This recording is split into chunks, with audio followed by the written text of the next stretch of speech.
Bapak Mama, saudara-saudari yang dikasihi Tuhan, Shalom. Ada sukacita? Amin, puji Tuhan. Kristus bukan hanya mati, tetapi bangkit bagi kita. Itu adalah sukacita yang besar dan luar biasa. Kristus bangkit, membarui kemanusiaan kita. Itu menjadi tema landasan kita dalam ibadah pagi ini. Bapak Mama, kekasih-kekasih Tuhan, pada umumnya kita cenderung menyukai hal-hal yang baru, seperti sepatu baru, motor baru, HP baru. Apalagi kalau bisa punya rumah yang baru, pasti kita sangat senang.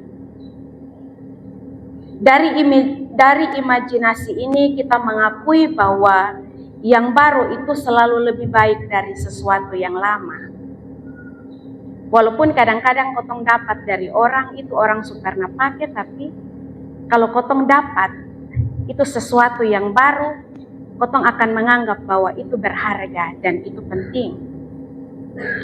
Contohnya ketika orang membeli HP baru, tentu harus lebih canggih dari HP yang lama. Tidak ada orang yang beli HP baru kemudian dia punya HP rusak, dia beli HP yang lebih parah dari HP yang sebelumnya. Dalam kebiasaan itu kita cenderung memiliki dan menyukai, bahkan menghasilkan hal-hal baru dalam kehidupan kita. Rasul Paulus menggunakan istilah lama dan baru untuk menggambarkan kehidupan iman orang Kristen. Kehidupan yang lama adalah kehidupan yang berpusat kepada diri sendiri. Tetapi kehidupan yang baru dalam bacaan firman Tuhan yang menjadi bagian bagi kita di pagi ini adalah kehidupan yang berpusat kepada Kristus. Bapak Mama, kekasih-kekasih Tuhan, kota Korintus yang menjadi bacaan firman Tuhan bagi kita adalah kota yang kaya, kota yang makmur, kota yang punya kehidupan baik. Tetapi kehidupan orang-orang di dalamnya adalah kehidupan orang-orang yang tidak kenal Allah dengan baik. Mereka menyembah kepada dewa-dewa.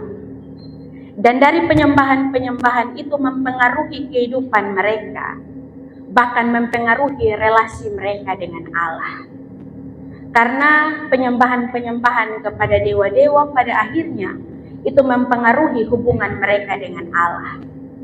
Karena itu Rasul Paulus menulis surat yang menjadi bagian bacaan firman Tuhan kita pagi ini kepada jemaat di Korintus. Dia pun inti bilang begini, kalau omong pakai bahasa Kupang, Kristus sumati dan kalahkan maut untuk bosong. Apa yang bosong membuat untuk Kristus?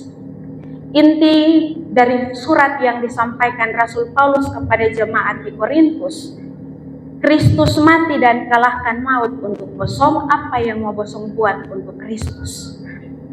Pertanyaan yang sama juga datang kepada kita di pagi hari ini. Kristus mati dan bangkit dari maut untuk Bapak Mama, saudara dan saya. Apa yang kita mau buat untuk Kristus? Jangan sampai kita hanya merayakan Paskah, kita datang pagi-pagi mandi dingin-dingin, tetapi kita tidak ada penghayatan tentang kebangkitan Yesus Kristus. Itu hanya sebuah formalitas supaya kotong datang ke orang jang omong sang kotong bilang pamanas gereja. Tetapi mari kita memaknai kebangkitan Yesus Kristus dengan dua hal yang menjadi bahan refleksi untuk kita di pagi ini. Pesan yang pertama dari kebenaran firman Tuhan untuk kita renungkan bersama. Hidup sebagai manusia baru adalah hidup yang memberi diri berdamai dengan Allah. Bapak Mama, saudara-saudari yang dikasihi Tuhan, biasanya ketika kita merayakan Paskah, kita selalu mengklaim dan kita selalu pukul dada, kita bilang kita telah diperdamaikan dengan Allah. Memang itu benar. Tetapi kalau kita membaca dalam ayatnya yang ke-20b, berilah dirimu didamaikan dengan Allah. Berilah dirimu didamaikan dengan Allah. Bapak Mama kekasih-kekasih Tuhan, kata berilah ini adalah kalimat perintah. Ada perintah bahwa perlu ada usaha untuk berdamai dengan Allah. Perlu ada pemberian diri, perlu ada koreksi diri, perlu ada kerendahan hati untuk mau berdamai dengan Allah. Karena sia-sia kematian Yesus Kristus di kayu salib kalau kita sendiri masih menyimpan sakit hati terhadap suami, istri, dan anak-anak kita. Percuma kita datang merayakan Paskah pagi ini kalau kita masih menyimpan sakit hati kepada orang-orang terdekat kita di dalam rumah tangga. Karena sia-sia kematian Yesus Kristus di kayu salib, bahkan kebangkitannya yang kita rayakan pagi ini, kalau kita masih menyimpan dendam terhadap tetangga dan saudara. Sia-sia kematian Yesus Kristus dan kebangkitan yang kita rayakan pagi ini, kalau kita masih menyimpan kebencian dan rencana jahat untuk musuh. Bapak Mama kekasih-kekasih Tuhan, kalau kita membaca dalam Matius pasal 6 ayat 14 dan ayatnya yang ke-15.